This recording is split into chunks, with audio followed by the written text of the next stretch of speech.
మనందరికీ ఒక అనుభవం ఉంది. అదేంటంటే కాలం ఎప్పుడూ ఒకే దారిలో ప్రయాణిస్తుంది. వెనక్కి తిరిగి మార్చలేని గతం నుంచి ఏం జరుగుతుందో తెలియని భవిష్యత్తు వైపు.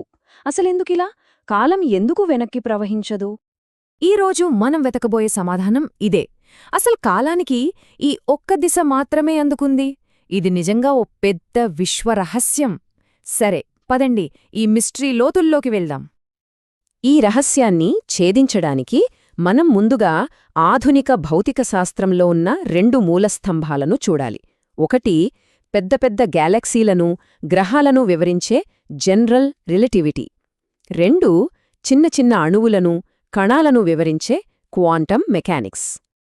ఇక్కడే ఒక విచిత్రమైన విషయం ఉంది. మన సైన్స్లో అత్యంత విజయవంతమైన ఈ రెండు సిద్ధాంతాలకి గతం ఏది, భవిష్యత్ ఏది అనే తేడా తెలీదు. అవును, వాటి సమీకరణాల ప్రకారం కాలం ముందుకు వెళ్ళినా వెనక్కి వెళ్ళినా ఒక్కటే. దీనర్థమేంటో తెలుసా? మన ఫిజిక్స్ ప్రాథమిక సూత్రాల ప్రకారం ఒక పగిలిన గ్లాసు ముక్కలు మళ్లీ అతుక్కునే టేబుల్ మీదకి ఎగిరి వెళ్లడం ఎంత సహజమో, గ్లాసు కిందపడి పగలడం కూడా అంతే సహజం. ఇది మన మిస్టరీని ఇంకా పెద్దది చేస్తోంది కదా. మన ప్రధాన సిద్ధాంతాలకు సమాధానం తెలియదన్నమాట. అప్పుడు మన నెక్స్ట్ స్టెప్ ఏంటి? మనం ఇంకో చోట వెతకాలి. భౌతిక శాస్త్రంలోనే మనకొక నిందితుడున్నాడు. ఆ నిందితుడి పేరే ఎంట్రోపీ. భౌతిక శాస్త్రంలో ఉన్న అన్నింటిలోనూ కాలంలాగే ఒకే దిశలో ప్రయాణించేది ఇదొక్కటే. సరే, అసలీ ఎంట్రోపీ అంటే ఏంటి? సింపుల్గా చెప్పాలంటే ఇది క్రమరాహిత్యానికి, అంటే డిజార్డర్కి ఒక కొలమానం. ఒక ఉదాహరణతో ఇది చాలా సులభంగా అర్థమవుతుంది. ఒక రూమ్ నీట్గా, పర్ఫెక్ట్గా సర్ది ఉంది అనుకుందాం. అలా ఉండటానికి కొన్ని మార్గాలు మాత్రమే ఉంటాయి, అంటే తక్కువ ఎంట్రోపీ. అదే రూమ్ చిందరవందరగా ఉండటానికి అబ్బో కొన్ని లక్షల మార్గాలుంటాయి, ఇదే ఎక్కువ ఎంట్రోపీ. సహజంగా ఏదైనా సరే తక్కువ అవకాశాలున్న నీట్ స్టేట్ నుండి ఎక్కువ అవకాశాలున్న మెస్సీ స్టేట్ వైపే వెళ్తుంది. అందుకే రూమ్లు వాటంతటవే మెస్సీగా అవుతాయి కానీ వాటంతటవే నీట్గా అవ్వవు. ఈ సూత్రాన్నే మనం థర్మోడైనమిక్స్ రెండవ నియమం అంటాం. అంటే మొత్తం విశ్వం కూడా తక్కువ ఎంట్రోపీ నుండి ఎక్కువ ఎంట్రోపీ వైపు ప్రయాణిస్తూనే ఉంటుంది. ఈ ఎంట్రోపీ పెరుగుదలనే మనం కాలమని అనుభవిస్తున్నాం. కాలం ముందుకు వెళ్లడమంటే విశ్వంలో క్రమరాహిత్యం పెరగడమన్నమాట. సరే, ఈ ఎంట్రోపీ ఐడియాకి విశ్వంలో ఒక ఎక్స్ట్రీమ్ ఎగ్జాంపుల్ ఉంది.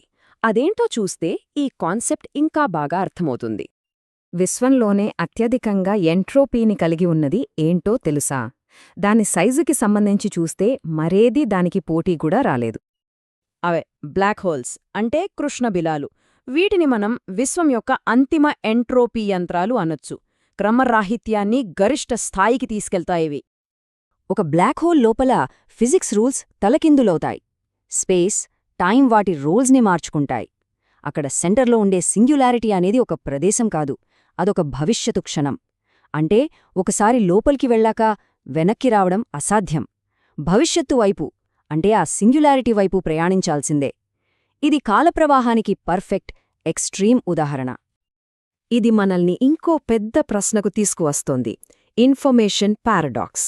ఇప్పుడు ఒక యాపిల్ బ్లాక్ హోల్లో పడిపోయిందనుకుందాం. ఆ యాపిల్ని తయారు చేసిన అణువుల అమరిక, దాని ఇన్ఫర్మేషన్ అంతా ఏమైపోతోంది? అది శాశ్వతంగా నాశనమైపోతుందా? ఇన్ఫర్మేషన్ అనేది కూడా ఒక రకంగా తక్కువ ఎంట్రోపీ స్థితి కదా. మరి అది నాశనమైతే దాని అర్థమేంటి? దీనికింకా సైంటిస్టుల దగ్గర ఖచ్చితమైన ఆన్సర్ లేదు. ఇప్పటివరకు అంతా బానే ఉంది. కాని ఇప్పుడు ఈ కథలో ఒక పెద్ద ట్విస్ట్ రాబోతోంది. కొంతమంది శాస్త్రవేత్తలు అసలు కాలం అనేదే నిజం కాదేమో అంటున్నారు. ఉదాహరణకు స్ట్రింగ్ థియరీ ఉంది. ఈ థియరీ ప్రకారం మనం కాలం అని పిలిచేది విశ్వం యొక్క ప్రాథమిక లక్షణం కాదు. అది కేవలం సమాచారాన్ని ట్రాక్ చేయడానికి మనం వాడుకునే ఒక లెక్క మాత్రమే. ఇక లూప్ క్వాంటం గ్రావిటీ అయితే ఇంకో అడుగు ముందుకేసి అత్యంత సూక్ష్మస్థాయిలో అసలు కాలం అనేదే లేదు అంటోంది. విశ్వం అనేది టైంలో నడిచే ఒక కథ కాదు, అది కేవలం కొన్ని పరస్పర చర్యలతో కూడిన ఒక నెట్వర్క్ మాత్రమే. ఇదెలా సాధ్యం అనుకుంటున్నారా? సింపుల్. నీళ్లు తీసుకోండి. ఒక్క H2O అణువుకు తడి అనే గుణం ఉండదు. కాని కొన్ని కోట్ల అణువులు కలిస్తే మనకు థడి అనే ఫీలింగ్ వస్తుంది. బహుశా కాలం కూడా అలాంటిదే. ప్రాథమిక స్థాయిలో అది లేకపోయినా మనలాంటి పెద్ద స్కేల్లో అది ఒక అనుభవంగా ఉద్భవిస్తుందేమో. అలాంటప్పుడు చివరిగా ఒక ప్రశ్న. మనం భవిష్యత్తు అని పిలుస్తున్నది ఏంటి? అది కేవలం విశ్వం అత్యంత క్రమరహితంగా అంటే ఎక్కువ అవకాశాలున్న స్థితివైపు వెళ్లే దారి మాత్రమేనా? అంటే కాలప్రవాహం అనేది ఒక గమ్యానికి వెళ్లడం కాదు, కేవలం అసంఖ్యాకమైన అవకాశాల వైపు విస్తరించడమేనేమో.